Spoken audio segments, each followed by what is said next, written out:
En el que yo buscaba hacer una reescritura de los cuentos infantiles desde un punto de vista feminista. Me di cuenta de que los cuentos que nosotros conocemos como infantiles están llenos de imágenes cruentas, de imágenes terroríficas, de imágenes violentas.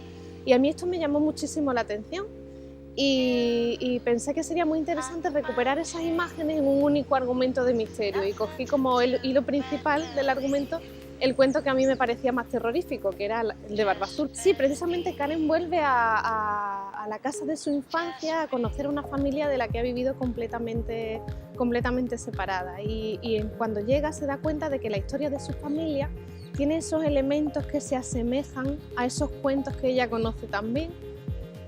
Y precisamente uno de los temas de la novela es la superación de esos miedos infantiles, ¿no? Ella está muy apegada a su infancia porque su infancia ha sido de aislamiento, de separación de su familia. Y necesita emprender ese viaje de conocimiento para poder, digamos, crecer y salir de esa situación. Es muy curioso lo que sucede. A los personajes masculinos en los cuentos se les premia la curiosidad. A los personajes femeninos se les castiga. A las niñas se les dice: no abras esa puerta, no entres en el bosque. Si no entras en el bosque, tu vida no empieza, no vives la aventura, no te va a suceder nada. Curiosamente, las sendas también son un lugar real.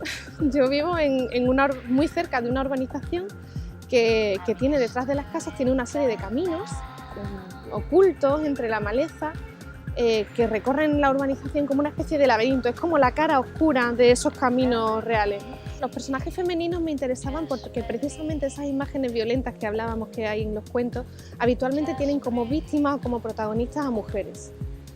Y los grandes personajes femeninos de los cuentos son muy conocidos. Tenemos la Sirenita, Blancanieves, la Bella Durmiente, la Bella de la Bella y la Bestia, Caperucita. Son una serie de personajes que son muy coloridos, y mi intención era utilizar esos arquetipos de los cuentos para dar pie a los personajes de la novela. Entonces, si te fijas, cada personaje de la novela tiene relación, es hasta cierto punto reescritura de un personaje clásico de un cuento. De manera que la novela tiene esos dos planos de lectura. Se puede leer como una novela de misterio que espero sea pues muy entretenida, muy interesante, pero si captas esos elementos de los cuentos, pues tiene esa sensación de puzzle, ¿no? De acertijo, de referencias que puedes ir reconociendo. Yo creo que puedes esperar una novela llena de misterio, llena de intriga, con resonancias de esos cuentos que todos conocemos, que tienen ese puntito siniestro que muchas veces no les hemos visto, y una lectura muy, muy interesante.